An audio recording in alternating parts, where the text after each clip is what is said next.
Dans cette vidéo, je vais partager avec vous 7 erreurs ultra répandues qui plombent la visibilité des posts sur LinkedIn. C'est parti!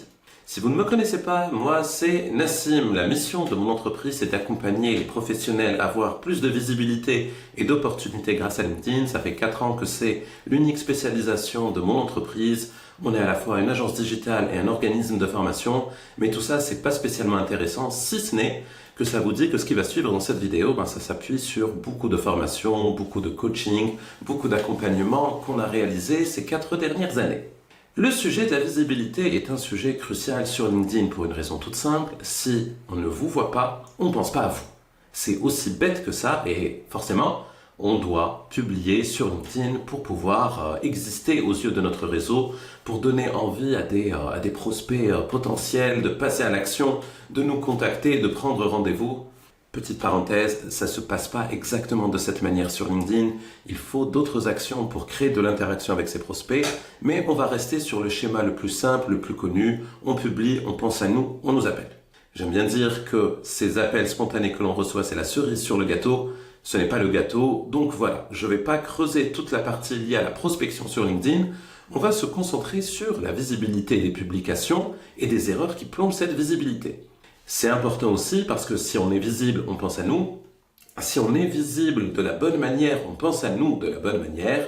Et puis forcément, si on maîtrise l'art de la publication sur LinkedIn, on est tout de suite perçu comme étant un professionnel crédible à qui on peut faire confiance. Et voilà, vous savez tout aussi bien que moi que si on n'a pas ce sentiment de confiance au préalable, c'est difficile d'enclencher des collaborations ensuite. Alors, dans les accompagnements que j'ai pu mettre en place ces derniers mois, ces dernières années, quand on regarde les publications des personnes que j'ai travaillées ou même des personnes que je vois publier sur LinkedIn, je remarque qu'il y a vraiment des erreurs toutes simples à éviter et des erreurs qui plombent, c'est l'objet de cette vidéo, totalement la visibilité, la portée de ces publications.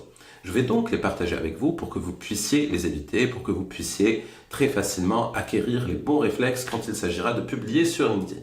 La première chose, c'est tout simplement ne pas rédiger des premières lignes qui donnent envie de lire votre post.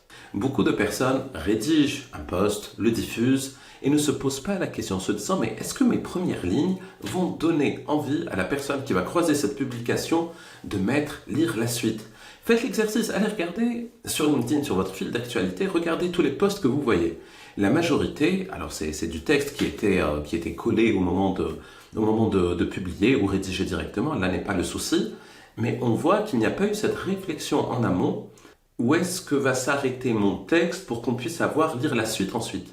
Le truc, c'est que si on ne donne pas envie aux personnes d'aller cliquer sur lire la suite, devinez ce qu'ils font ou ce qu'ils ne font pas. Ils ne vont pas aller cliquer sur lire la suite et du coup, tout l'effort qui a été fait pour rédiger quelque chose de super intéressant, de super qualitatif, ça aura servi à rien parce que, je le répète, on n'a pas donné envie aux personnes de cliquer sur lire la suite. Donc voilà, pensez bien à vos introductions de posts quand vous rédigez quelque chose.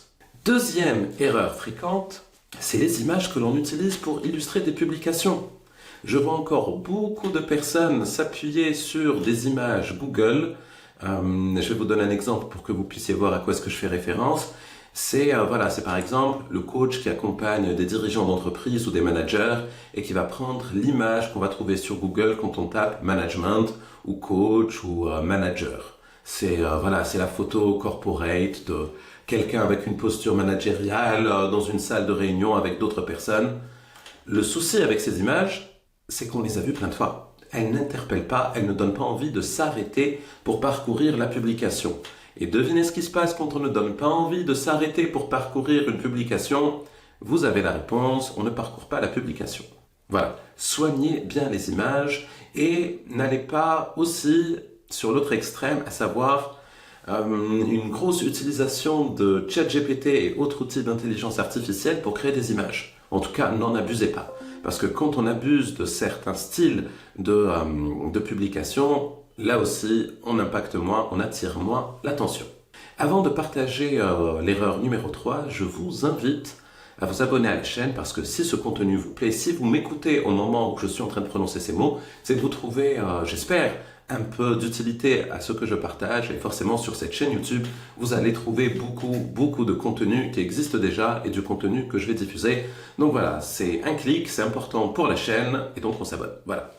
Erreur numéro 3, comptez sur les hashtags pour donner de la visibilité à vos publications. Là aussi, je vois pas mal de publications où on va mettre plein de hashtags. En tout cas, c'est une question qui revient souvent en coaching, mais quel hashtag je dois mettre, qu'est-ce que ça apporte? Alors, je ne vais pas trop élaborer la réponse sur ce point. Ne pensez pas au hashtag, ça n'apporte rien, c'est juste de la perte de temps. Il n'y a aucune visibilité supplémentaire que vous allez pouvoir obtenir grâce à ça.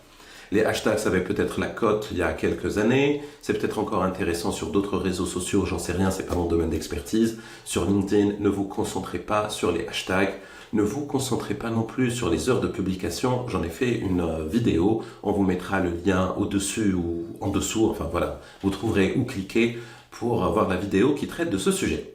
Autre erreur fréquente, et là on va parler un petit peu de la forme des posts que l'on voit sur LinkedIn, c'est les textes qui sont ultra denses. J'appelle ça les textes Wikipédia parce qu'on a vraiment l'impression de lire Wikipédia, tellement on se retrouve face à un gros bloc, pas spécialement mis en forme, des paragraphes qui sont trop longs, enfin du texte brut qui donne surtout pas envie de le lire et de le parcourir et de comprendre ce que son auteur nous partage. Alors oui, qu'on le veuille ou non, la forme c'est important, vous devez avoir un post qui donne envie d'être parcouru, qui donne envie d'être lu. Et pour ça, évitez, s'il vous plaît, les gros pavés. Allez sur des textes, sur des paragraphes plus légers, avec des enchaînements plus fluides. Et vous verrez qu'à la fois, votre visibilité sur LinkedIn va augmenter, mais surtout, vos lecteurs vous remercieront d'avoir pondu du contenu de qualité dans un format intéressant à lire. Ça, c'est pour la forme. Maintenant, on va passer à l'erreur numéro 5,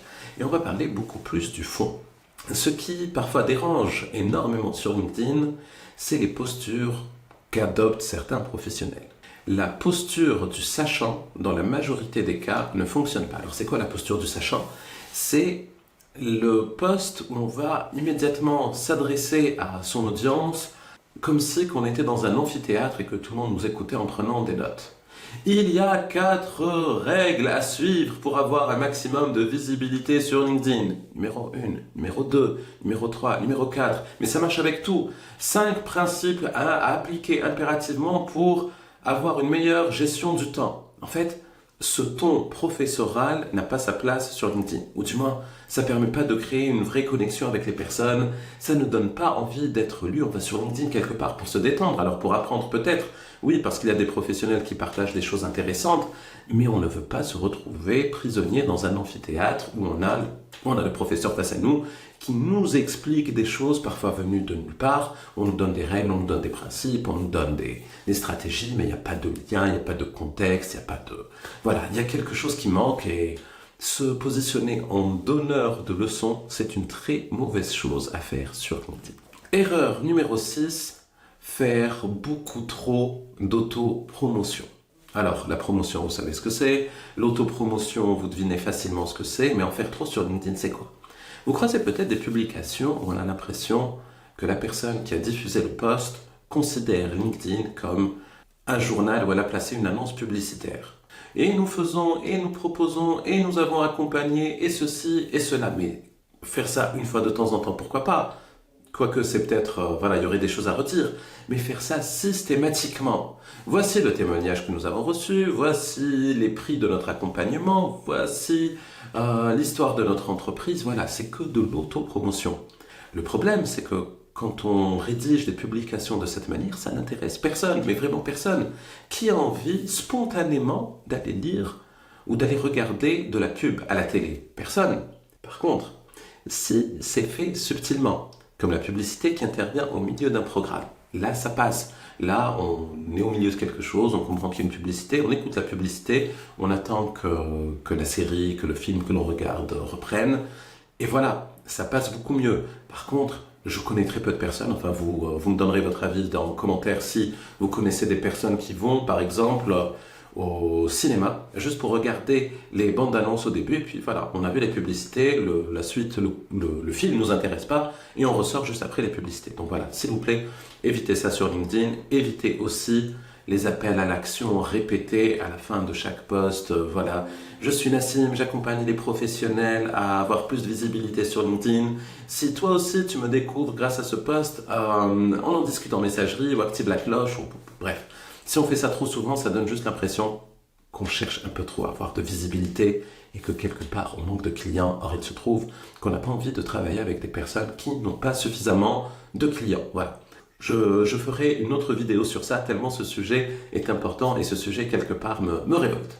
Enfin, dernière erreur, l'absence de régularité. J'ai tendance à dire, alors je vais m'autociter, je pourrais aussi dans ces vidéos parler de moi à la troisième personne, enfin voilà, tout est possible, restez bien sur le fond de l'idée que je vais partager avec vous, elle est importante. L'erreur en question, c'est de se dire, voilà, je vais travailler mon post, je vais le diffuser, je vais faire le meilleur post du monde. Bon, le post est diffusé, il aura l'impact qu'il aura, mais raisonner ou tout miser sur l'impact d'une publication, c'est perdre de vue l'essentiel. L'essentiel, c'est la régularité. On s'en fiche qu'un post soit parfait ou pas.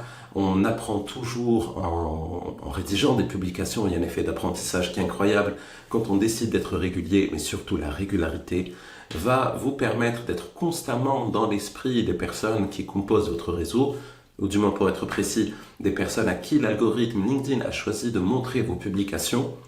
Et c'est en étant régulier, en apportant de la valeur sur la durée, que votre réseau pensera à vous le plus facilement, le plus naturellement quand ils auront des besoins. C'est aussi de cette manière que vous pourrez créer des interactions et être perçu comme étant un professionnel légitime.